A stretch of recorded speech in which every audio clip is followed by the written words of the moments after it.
Hey guys, welcome back to Filara Spirit. Welcome back to another episode of Manifestation 101 with me, Topher. Thank you so much to returning subscribers and hello to everybody who is new here. So today we're going to be having a look at time, patience specifically, and healthy distractions. So are you tired of waiting for it to show up?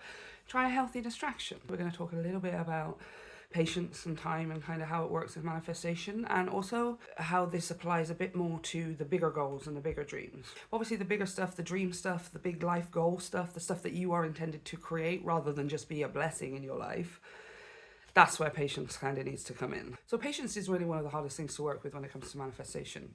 Why? Because we live in an instantly satisfying, disposable, quick fix world. Not all of us do live in that world, but we are, as consumers, encouraged to continually want the next and the next and the next. And it appeals to our life purpose feel. We all have this feeling of we're gonna reach this big life purpose and then suddenly we're gonna be done and feel great. No, you're gonna reach your milestones and you're gonna want more. And kind of consumerism and capitalism plays into that, and it kind of gives us a chance to act on something straight away, to one night go to bed feeling like we don't feel particularly attractive in some way, order something on Amazon that will solve that, and it turns up the next day.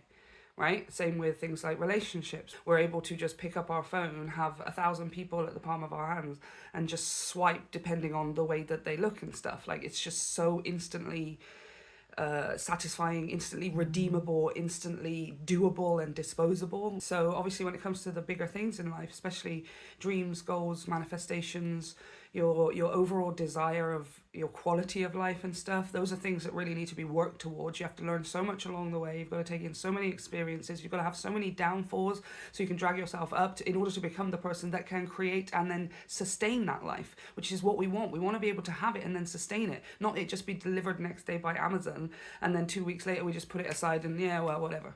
We want to be able to sustain, and that means we have to be a certain kind of person. We cannot just have it, for most of us, in the state that we already are, because we're not able to sustain it for ourselves. We are the sustainer. So if we cannot sustain just the idea of working on our health and fitness, or working on our financial stability, or our self-beliefs and our self-esteem and stuff, if we're not able to sustain it in that sense, what on earth makes us think that we'll be able to sustain this grand, huge, amazing life that we want? And that's why it's so frustrating in manifestation, because we're trying to apply this overnight, quick fix, instant satisfaction ideal to our huge life goals and our overall life vision, our vision for ourselves and stuff. And it just doesn't apply. It doesn't work. You can't get that in an instant satisfactory way. So it's kind of like growing a tree. You plant seed, we want the tree to grow. That tree is our sort of, in this analogy, we're going to use it across the whole video, and it's going to be the analogy for your life vision. The kind of experiences you're having, the kind of financial stability and freedom that you have, whatever your sort of vague desired career is. You don't even need to know the specifics of any of this right now. You kind of just got to generally know how it will feel, like sort of a vague outline of the way that it looks. I promise you can be more specific as time goes and as you move along the process and stuff, right? But when we're talking about that big vision, we can't know specifically what this tree is going to look like, how high it's going to grow, how many branches it's going to have, and possibly even what kind of tree it's going to be. But in this analogy, it's like planting the tree, and kind of, we want it to grow a lot faster than is strictly natural. So we sometimes will maybe do unnatural things, or give the tree unnatural substances and compounds in order to get it to grow faster, in order to get it to seemingly grow taller and stronger, but usually mostly just faster. That's what we want. We just want it faster. At the expense of it being stronger, at the expense of it being more long-term, at the expense of it being more abundant and prosperous. And you can have like multiple trees and stuff, obviously. Let's talk about it like an orchard. Let's say you had an orchard in the garden, right? And each one of these trees is something that you have planted. One is your career, one is relationships. Maybe you have a few relationship ones, depending on your experiences. You have one that is family tree, the family that you're born into, and then also a tree for the family you create. And these are all in your garden, growing variously all over the place and stuff, right? And you are in the house. The house is you. Right? The house is your body, the house is your mind, the house is things that are concerning only you and your temple, things that don't have anything to do with some outside experience, things that don't have anything to do with some external person from you. All of those things that are external from you are trees outside in the garden. So depending on what kind of tree you're growing or what kind of situation, person, relationship that you're focused on, that's going to be the tree that most likely we're struggling with when it comes to waiting. And again, this is not you just manifesting a new pair of shoes. That's not a tree. That's just a pansy or a posy growing in your garden, right? And it's just cool and it does its thing and you don't have to worry about it too much. The shoes are fine. A smaller manifestation like just, I don't know, getting to do something for a holiday or a birthday or something like that. So you sit down, you put your intentions out, you visualize, you do all of the manifestational things, and you take part the way that you want to take part, the way that is fun and appeals to you. And usually we don't have to worry about those manifestations too much. We're not so attached to them. Because we're not so attached to them, we don't feel the need to control it so much. Because we don't feel the need to control it so much, we don't get in the way of the manifestational energies. Also, our brains are trained to look for the quickest solution because we are still animals. We talked about it in the last video, which I'm going to link up here in the top corner. It's going to be down in the description as well.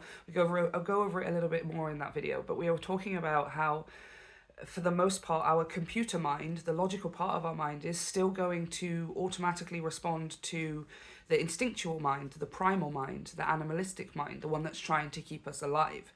Right? So if we are in a situation or we're in a state where we're feeling like we're lacking something, that puts us in a state of survival. Even if that thing that we're lacking is money, love, attention, praise, validation, whatever it is, our brain can't really tell the difference between the fact that it's only a concept that you're wanting, or some attention or whatever, rather than you're trying to keep yourself alive. Because obviously attention doesn't necessarily keep a person alive. Money doesn't necessarily keep a person alive. You know, obviously these things help. At the core of it, our brain is still thinking that we're being attacked by a higher predator and we are the prey. So when we're in a state of feeling like we're lacking something, it's going to respond as if that. It's helpful, but we don't know how to use that. No, we are struggling to learn how to control that, how to conceptualize that process, and how to turn it into our benefit, which is what people like Joe Dispenza and Eckhart Tolle and a whole bunch of other people talk about. It's the rewiring, the reprogramming of the mind, right? We are all kind of superhuman in that sense.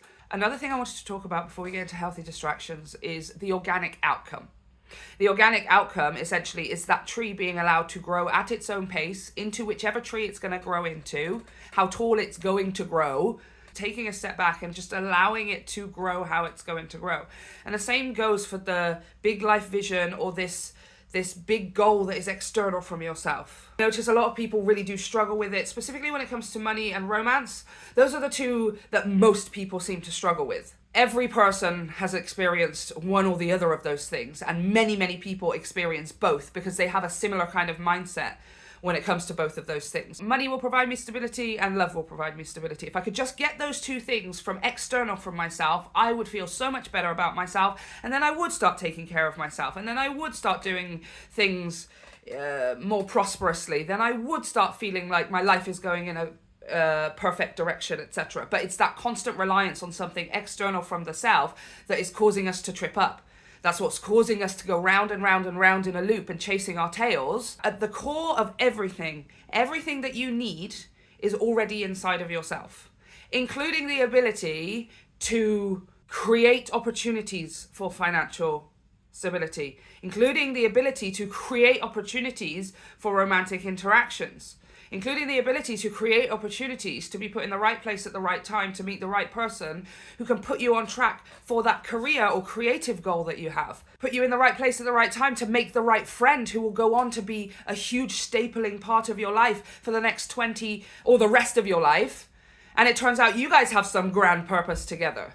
You have to be able to let it grow organically. The organic outcome is the only one that we want. Because if it's not organic, then it's not what we want. Because I can guarantee you did not set out with your big dreams in your mind, with this big goal in your mind, with that specific person in your mind. And at any point did you imagine yourself having to run around like a headless chicken trying to control everything. At no point did you set out with romantic intentions, whether somebody specific or not, and imagine yourself having to completely control the circumstances of a connection or a relationship in order to get this person to pay attention to you. You did not dream of that, When you were dreaming of the things that you wanted, at no point did you imagine yourself having to sacrifice some huge other massive thing that you want in your life and never ever have it for the sake of this person or this thing or this job or this opportunity. You never dreamt of that. So why would you settle for circumstances? Why would you settle for something that just isn't that?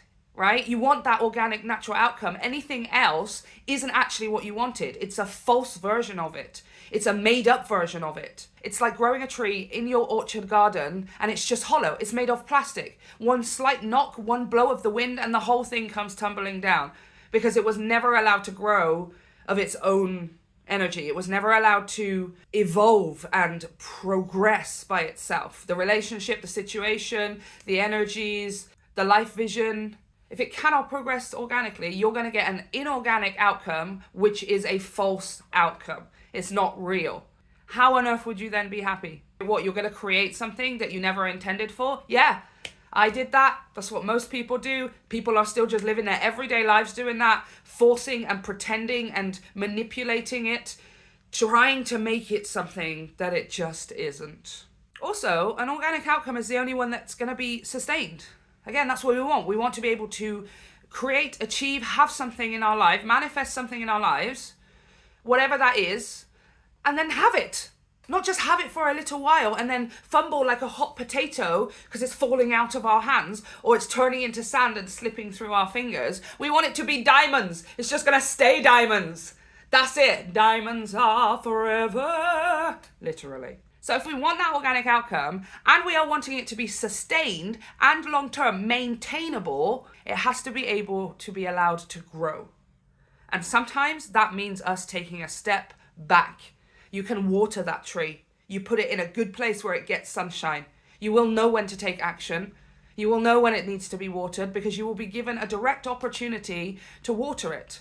Maybe it rains. Now, when we're talking about outside of the metaphor, when we're talking about how this applies to our real life, you will know when to take action towards that relationship because you'll be given a direct opportunity.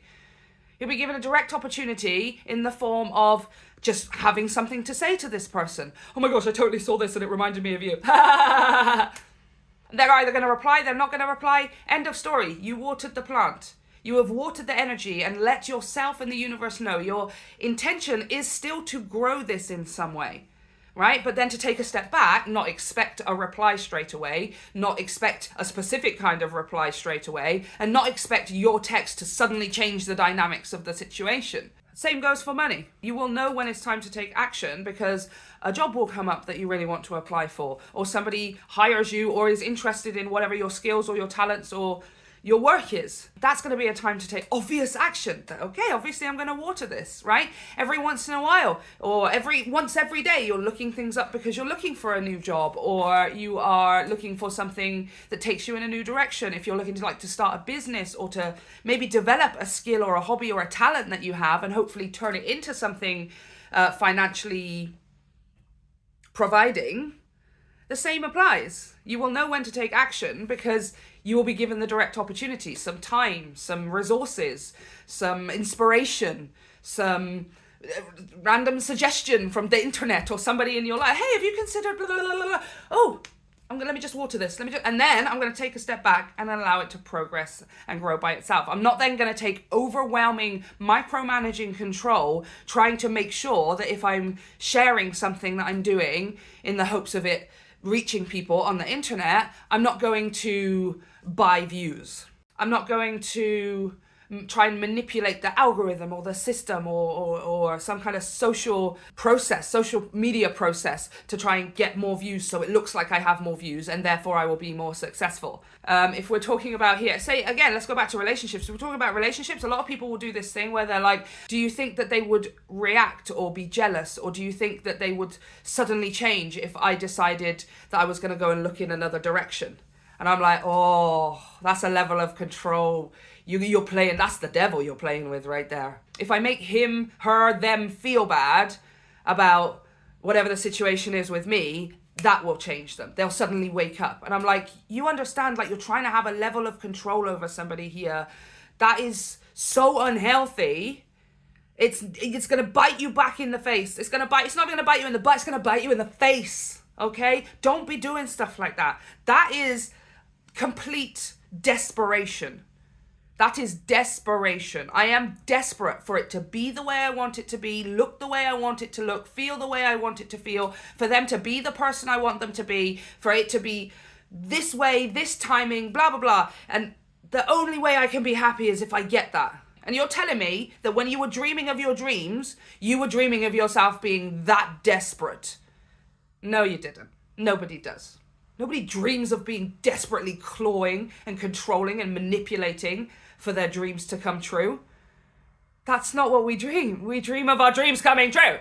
It's an organic outcome. It's an organic outcome. So that brings us to healthy distractions. How do we actually step back? Because it's really hard to stop staring at the tree waiting for it to grow. It's really hard to stop ourselves, to control ourselves from this constant feeding of it, trying to get it to do something. Healthy distractions is the answer. Let's talk about distractions for a second. It kind of does have a negative definition. And I do believe that's more for us as adults, right? Because we kind of say for kids, like, you know, like if they're having an injection, you want to distract them with something fun or talking to them or whatever. If they are waiting in the doctor's thingy or for some appointment or another, they can be distracted by toys or magazines. They can be distracted by, like, for kids, it's like kind of okay. For some reason, it's okay for them to be distracted. But when we get to adults, it's like being distracted is a bad thing. Being distracted is the implication that whilst your attention is on this thing, it should be on something else. And I'm like, yeah, grey area, because obviously there are healthy distractions too. This is actually an area where we could really be using some distractions. Something that intentionally takes our focus off trying to grow this tree at a certain pace, in a certain way, or trying to control what kind of tree it is, right? I don't want no oak, I want a redwood. I don't want no cedar, I want a birch or whatever. And it's like you have to be able to allow and trust that that tree, whatever it grows into, is going to be something glorious, but you might decide when it grows that it's actually not something that you want after all, even after that organic outcome. That's what you might decide. This is why it needs the time. This is why we need those healthy distractions. So healthy distractions are distractions that they fulfill you and enrich you. Specifically the word enriching. Because any distractions really can be kind of fulfilling. They're fulfilling a purpose of distracting you, right? We all sit there and binge watch our favorite shows at some point when we could be, not should be, but we could be doing better things with our times. Do you know what I mean? Guilty as charged. Literally the hugest nerd. But healthy distractions are kind of things that are also enriching, things that add to and complement your life. Things like learning a language, or picking up an instrument, or taking an instrument back up if you learnt one as a young child. Again, guilty as charged. It can be progressing or developing a skill or a hobby or a talent that you have. Perhaps just sharing it on social media. Not for any overhauling means, but while you're waiting for the tree to grow over there and for whatever opportunities to water it and give it some energy when it is required, you can just be sharing yourself. Like, nobody expects anything to come from it. Why not just do it for the sake of the fact that, hey, this is me and this is what I'm doing? It gives you something else to do. But it also enriches your life because it gives you something to express yourself through, something to be creative through, something to take all of that energy that we're constantly consuming all the time, turn it into something, and then create something. That is the point of being human. Consume, create. Consume, create. And now we consume content, and we can create content. And trust me, you can go check on the tree if you want. Okay, I'm not going to tell you got free will. Yeah? But that's you just poking yourself out the curtains and going, oh yeah, look, the tree's still growing, it's still there, it's all good, everything's fine. Another thing I wanted to talk about with the tree, by the way, before we go a little bit further into healthy distractions, because I did just forget a minute ago. Sometimes when the tree grows, it may appear that it's wandered off, or that somebody else seems to be getting it, or somebody else comes and takes that position or that chance or that opportunity. If it's a relationship, you're growing a tree with a specific person, this one's going to get you guys. Especially that tree that isn't a relationship yet, and then that person goes and gets in a relationship with another person. That one makes you feel like, well, the tree is gone now. The tree is gone. But obviously no. Obviously no, that's not the case. The odds of that person suddenly magically finding their perfect person and becoming perfect and then being with that person for the rest of their lives, it's just not the case. that person may need to go and have that relationship in order to have certain experiences, lessons, and understandings and awakenings that cause them to become the person that realizes, I actually do like this person, right?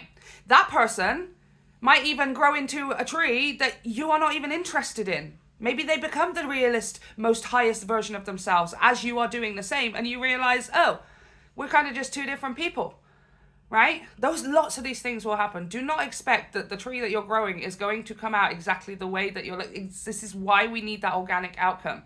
And you have got to trust that the organic outcome genuinely is what is best for everyone. You don't know that. You don't know what's best for everyone. You assume that you do because you're human and you probably are nice and kind and want everyone to be happy and prosperous, and you genuinely care and look for the best in everyone, and that makes you think that you know what's best for everyone, but you don't.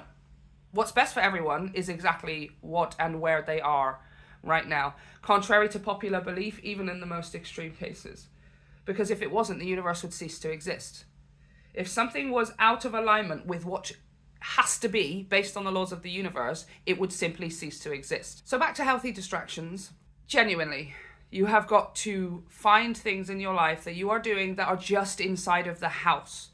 Not the things that are outside in that orchard garden, the things that are to do with your, like I said, like learning a language. That is something that is only for you. You're not learning a language because you're trying to control a situation with someone. You're not learning a language because you're trying to control the outcome of some challenge or obstacle you're going through. You're not learning an instrument because you're trying to get somebody to feel a certain way or see it a certain way so that they finally understand what you've been saying this whole time. None of that. You just do it for yourself. You discover new cuisine just for yourself. You go travel around your local area and further beyond if you want, just for yourself. It needs to be something that does not include anything that is not unconditional to you. So if you are doing some of these healthy distractions and you're thinking, okay, I want to do this, this, and this, but I want to do it with my friends, great. But they have got to be unconditional friends. Friends that are not asking for anything from you. Friends that you are not asking for anything from. Friends that you are just going to literally just enjoy the present moment and that be the end of it. And it doesn't need to be like that all of the time, but whilst you're doing the healthy distractions. The healthy distraction is something that puts you into the zone. It makes time fly, and that's the key. We want to make time fly, then we need to have fun. It's the only way that time flies. Time flies when you're having fun. You want the secret recipe? You want the secret chemical compound and fertilizer to put on this tree to make it grow faster? Walk away from the tree and go and have some fun. Even if that means fun with other people, even if that means other romantic endeavors and relationships. Why hide yourself away from being a bit excited, meeting somebody for a little while, putting yourself out on social media with some random weird thing that you love to do or whatever? It's not going to take away from your career goals and suddenly mean that you have no energy to put in towards it. The tree is going to grow. A healthy distraction enriches your life, and it also takes the pressure off. It makes time fly. And that's where we're going to come in with the homework, you guys. We only have journal prompts this week because I'm not doing a meditation. I want you guys to continue with the whole body scan meditation, because it's really about getting you into that present moment of feeling the situation that you're in, rather than trying to perceive and interpret and analyze and process and overthink situations and stuff. It's about you being in your body. So continue with that body scan meditation for the next 7 days, you guys. Again, leave it down in the comments how it goes in that meditation and stuff. I would love to hear about it.